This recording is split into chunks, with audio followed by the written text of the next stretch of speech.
Hi ನಮಸ್ತೆ ವೀಕ್ಷಕರೇ, welcome back to ವಿಘ್ನ ಕ್ರಿಯೇಷನ್. ಇವತ್ತಿನ ವಿಡಿಯೋದಲ್ಲಿ ನಾನು ಒಂದು ಸಿಂಪಲ್ ಆಗಿರೋಂತಹ ಕ್ರೋಶಾ ಡಿಸೈನ್ ತೋರಿಸ್ತಿದ್ದೀನಿ. ಇದು ಹಾರ್ಟ್ ಶೇಪಲ್ಲಿದೆ. ತುಂಬ ಈಸಿ ಆದಂತಹ ಡಿಸೈನು, ಸಿಂಪಲ್ ಸೀರೆಗಳಿಗೆ ಹಾಕುವಂತಹ ಡಿಸೈನು. ನೋಡಿ, ಮೊದಲಿಗೆ ಇದು ಸಿಂಗಲ್ ಕ್ರೋಶಾ ಮಾಡಿಕೊಂಡು 4 ಚೈನ್ ಹಾಕ್ಕೊಳ್ಳಿ. ಸ್ಟಾರ್ಟಿಂಗ್ ಅಂತ ಅಂದ್ಕೊಂಡ್ರೆ ನೀವು ಒಂದು ಸಿಂಗಲ್ ಕ್ರೋಶೆ ಆ್ಯಸ್ ಯೂಶ್ವಲ್ ಹಾಕ್ಕೊಳ್ತೀರಲ್ಲ, ಒಂದು ಸಿಂಗಲ್ ಕ್ರೋಶೆ ಮತ್ತು 4 ಚೈನ್ ಆದಮೇಲೆ ಒಂದು ಲಾಕ್ ಮಾಡ್ಕೊಳ್ಳೋಣ. ಎಲ್ಲಿ ಬರುತ್ತೆ ಅಲ್ಲಿ ನೋಡಿಕೊಂಡು. ಈಗ ದಾರ ಮೇಲೆ ಮಾಡಿಕೊಂಡು ಒಂದು ಬಿಗ್ ಸೈಜ್ ಬೀಡ್ ಹಾಕ್ಕೊಂಡಿದ್ದೀನಿ. ಇಲ್ಲಿ ಕುಚ್ಚು ಬರಲ್ಲ, ಸೊ ಹಂಗಾಗಿ ಬೀಡಾದರೂ ಹೈಲೈಟ್ ಆಗಲಿ ಅಂತ ಬೀಡ್ ಹಾಕ್ಕೊಂಡಿದ್ದೀನಿ. ನೀವು ವಿತೌಟ್ ಬೀಡ್ ಹಾಕಿದರೂ ಚೆನ್ನಾಗಿ ಕಾಣುತ್ತೆ ಡಿಸೈನು. ಒಂದ್ರ ಪಕ್ಕ ಒಂದು 4 ಚೈನ್ ಗ್ಯಾಪಲ್ಲಿ ಈ ವರ್ಕ್ ಮಾಡ್ತಾ ಹೋದರೆ ಅದು ಕೂಡ ಚೆನ್ನಾಗಿರುತ್ತೆ. ಬೀಡ್ ಹಾಕಿ ಬೀಡ್ ಲಾಕ್ ಮಾಡಿ ಬಟ್ಟೆಗೆ ಎಲ್ಲಿ ಬರುತ್ತೋ ಅಲ್ಲಿಗೆ ಲಾಕ್ ಮಾಡ್ಕೊಳ್ಳೋಣ. ಅಗೇನ್ 4 ಚೈನ್ ಹಾಕ್ಕೊಳ್ಳೋಣ. ಇದು ಜಸ್ಟ್ ಗ್ಯಾಪಿಗೋಸ್ಕರ ಅಷ್ಟೇ. 4 ಚೈನ್ ಹಾಕ್ಕೊಂಡು ಎಲ್ಲಿ ಬರುತ್ತೆ ಅಲ್ಲಿಗೆ ಲಾಕ್ ಮಾಡ್ಕೊಳ್ಳೋಣ.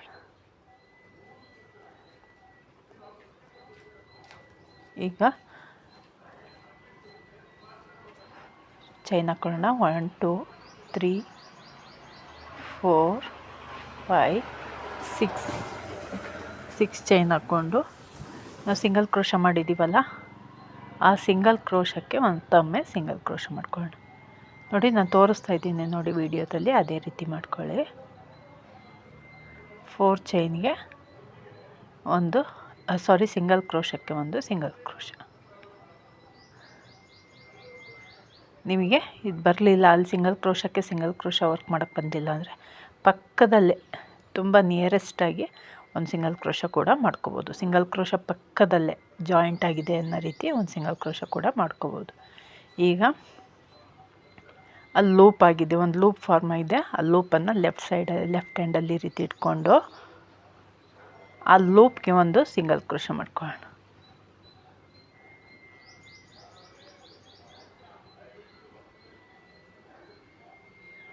ಸಿಂಗಲ್ ಕ್ರೋಶ ಆಯ್ತಲ್ಲ. ಈಗ 3 ಚೈನ್ ಹಾಕ್ಕೊಳ್ಳೋಣ. 1 2 3 ಚೈನ್ ಹಾಕ್ಕೊಂಡು ನೀಡಲ್ ಮೇಲೆ 2 ಸಲ ದಾರ ಸುತ್ಕೊಳ್ಳೋಣ. ಅದೇನು ಲೂಪ್ ಇದೆಯೋ ಆ ಲೂಪ್ ಒಳಗಡೆ ಟ್ರಿಪಲ್ ಕ್ರೋಶ ಮಾಡ್ಕೊಳ್ಳೋಣ.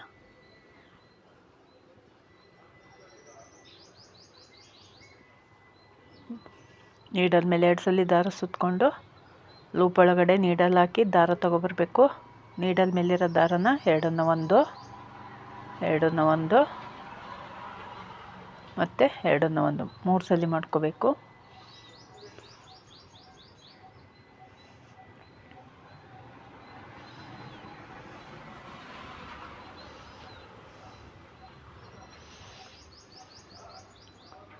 ನೀಡಲ್ ಮೇಲಿರೋ ದಾರನ 3 ಸಲ ಎರಡನ್ನ ಒಂದು ಮಾಡ್ಕೋಬೇಕು. ಟ್ರಿಪಲ್ ಕ್ರೋಶ ಆಗುತ್ತೆ. ಹೀಗೆ 4 ಟ್ರಿಪಲ್ ಕ್ರೋಶ ಕಂಬಗಳನ್ನ ಮಾಡ್ಕೊಳ್ಳೋಣ. ಫಸ್ಟು 3 ಚೈನ್ ಹಾಕಿದ್ದೀವಲ್ಲ, ಅದನ್ನು ಬಿಟ್ಟು 4 ಟ್ರಿಪಲ್ ಕ್ರೋಶ ಕಂಬಗಳನ್ನ ಮಾಡ್ಕೊಳ್ಳೋಣ. ಈಗ ಇಲ್ಲಿಂದ ಮತ್ತೆ 3 ಚೈನ್ 1 2 3 ಚೈನ್ ಹಾಕ್ಕೊಂಡು ಅದೇ ಲೂಪ್ಗೆ ಒಂದು ಸಿಂಗಲ್ ಕ್ರೋಶ ಮಾಡ್ಕೊಳ್ಳೋಣ.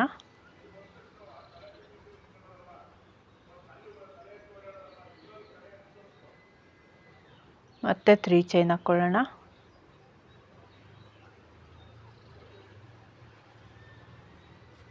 ಒಂದು ಪೆಟಲ್ ರೆಡಿ ಆಯಿತು. ಮತ್ತು ನೆಕ್ಸ್ಟ್ ಪೆಟಲ್ಲಿಗೆ 3 ಚೈನ್ ಹಾಕ್ಕೊಂಡು ಮತ್ತೆ ಟ್ರಿಪಲ್ ಕ್ರೋಶ ಮಾಡ್ಕೊಳ್ಳೋಣ.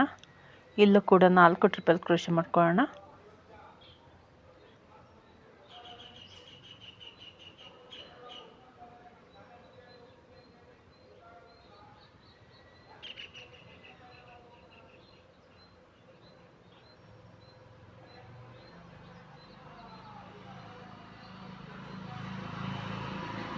ನಾಲ್ಕು ಕಂಬಗಳನ್ನ ಮಾಡಿಕೊಂಡು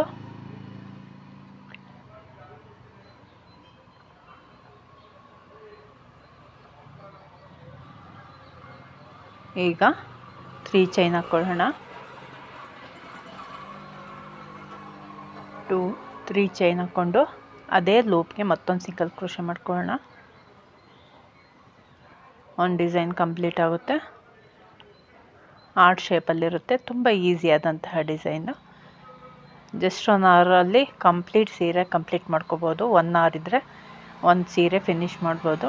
ನೋಡಿ, ಈಗ ನೀವು ಎಲ್ಲಿ ಸಿಂಗಲ್ ಕ್ರೋಶ ಮಾಡ್ಕೊಂಡಿದ್ದೀವೋ ಸೇಮ್ ಪ್ಲೇಸಲ್ಲೇ ಮತ್ತೊಮ್ಮೆ ಸಿಂಗಲ್ ಕ್ರೋಶ ಮಾಡ್ಕೊಳ್ಳಿ. ಅಥವಾ ನಿಮಗೆ ಕಷ್ಟ ಅನಿಸಿದರೆ ತುಂಬ ಹತ್ರದಲ್ಲಿ ಸಿಂಗಲ್ ಕ್ರೋಶ ಮಾಡ್ಕೊಳ್ಳಿ. ಎರಡು ಏನು ಡಿಫ್ರೆನ್ಸ್ ಅನಿಸಲ್ಲ ನಿಮಗೆ. ಎರಡು ಮಾಡಿಕೊಂಡ್ರು ನಿಮಗೆ ಸೇಮ್ ಫಿನಿಶಿಂಗ್ ಬರುತ್ತೆ. ಸೊ ಹಂಗಾಗಿ ಈಗ ಮತ್ತೆ 4 ಚೈನ್, ಒಂದು ಸಿಂಗಲ್ ಕ್ರೋಶ,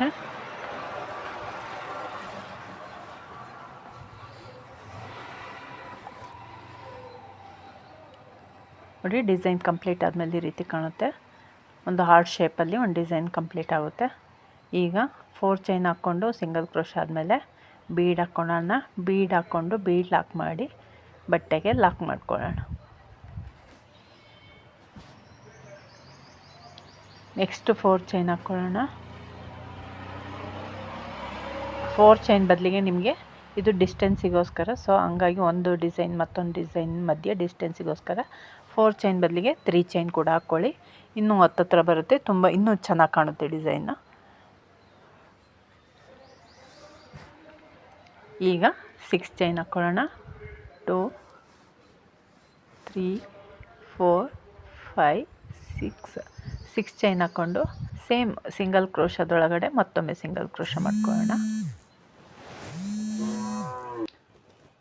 ಸಿಂಗಲ್ ಕ್ರೋಶ ಮಾಡಿಕೊಂಡು ಇದರಿಂದ ಲೂಪನ್ನು ಲೆಫ್ಟ್ ಹ್ಯಾಂಡಲ್ಲಿ ಈ ರೀತಿ ಲೆಫ್ಟ್ ಸೈಡಿಗೆ ತಗೊಂಡು ಲೂಪ್ ಒಳಗಡೆ ಒಂದು ಸಿಂಗಲ್ ಕ್ರೋಶ ಮಾಡ್ಕೊಳ್ಳೋಣ. ಈಗ 3 ಚೈನ್ ನೀಡದ ಮೇಲೆ 2 ಸಲ ದಾರ ಸುತ್ತಕೊಂಡು 4 ಟ್ರಿಪಲ್ ಕ್ರೋಶ ಕಂಬಗಳನ್ನ ಮಾಡ್ಕೊಳ್ಳೋಣ. 1 2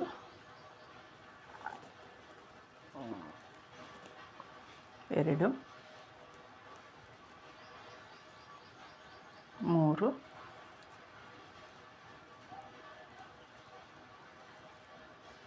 4 ಕಂಬಗಳಾದಮೇಲೆ 3 ಚೈನ್ ಮತ್ತು ಅದೇ ಲೂಪ್ ಒಳಗಡೆ ಒಂದು ಸಿಂಗಲ್ ಕ್ರೋಶೆ, ಒಂದು ಪೆಟಲ್ ಥರ ಆಗುತ್ತೆ. ಮತ್ತು 3 ಚೈನ್ ಮತ್ತು ನೀಡಾದ್ಮೇಲೆ 2 ಸಲ ದಾರ ಸುತ್ತಕೊಂಡು ಟ್ರಿಪಲ್ ಕ್ರೋಶ ಕಂಬಗಳನ್ನ ಮಾಡ್ತಾ ಹೋಗ್ಬೇಕು.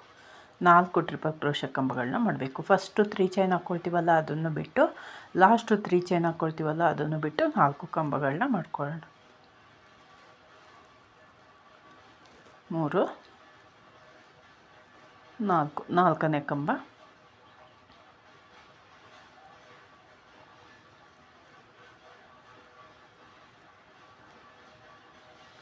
ಈಗ ಲಾಸ್ಟು 3 ಚೈನ್, ಒಂದು ಸಿಂಗಲ್ ಕ್ರೋಶೆ. ಒಂದು ಡಿಸೈನ್ ಕಂಪ್ಲೀಟ್ ಆಯಿತು. ಈಗ ನೀವು ಏನು ಸಿಂಗಲ್ ಕ್ರೋಶೆ ಇದೆಯಲ್ಲ ಅದರ ನಿಯರೆಸ್ಟಲ್ಲಿ ತುಂಬ ಪಕ್ಕದಲ್ಲಿ ಒಂದು ಸಿಂಗಲ್ ಕ್ರೋಶ ಮಾಡ್ಕೋಬೋದು. ಇಲ್ಲಾಂದರೆ ಸಿಂಗಲ್ ಕ್ರೋಶ ಒಳಗೂ ಕೂಡ ಒಂದು ಸಿಂಗಲ್ ಕ್ರೋಶ ಮಾಡ್ಕೋಬೋದು. ಫಿನಿಶಿಂಗ್ ಎರಡೂ ಥರ ಮಾಡಿದರೂ ನೀಟಾಗಿ ಬರುತ್ತೆ. ಸಿಂಗಲ್ ಕ್ರೋಶ ಮಾಡಿಕೊಂಡು ನೆಕ್ಸ್ಟ್ 4 ಚೈನ್ ಹಾಕ್ಕೊಂಡು ಕಂಟಿನ್ಯೂ ಮಾಡಬೇಕು. ನೋಡಿ ಈ ರೀತಿ ಬರುತ್ತೆ. ಕಂಪ್ಲೀಟ್ ಆದಮೇಲೆ ಇಷ್ಟ ಆಗಿದೆ ಅಂದ್ಕೊಂಡಿದ್ದೀನಿ ವೀಕ್ಷಕರೇ. ಇಷ್ಟ ಆದರೆ ಒಂದು ಲೈಕ್ ಕೊಡೋದನ್ನು ಮರಿಬೇಡಿ. ಪ್ಲೀಸ್ ಸಬ್ಸ್ಕ್ರೈಬ್ ಮಾಡ್ಕೊಳ್ಳಿ. ಚಾನಲ್ ಯಾರೆಲ್ಲ ಸಬ್ಸ್ಕ್ರೈಬ್ ಮಾಡ್ಕೊಳ್ದೆ ನೋಡ್ತಿದ್ದೀರಾ ಪ್ಲೀಸ್ ಸಬ್ಸ್ಕ್ರೈಬ್ ಮಾಡ್ಕೊಳ್ಳಿ. ನಿಮ್ಮ ಅನಿಸಿಕೆಗಳನ್ನ ಕಮೆಂಟ್ ಬಾಕ್ಸಲ್ಲಿ ತಿಳಿಸಿ. Thank you for watching.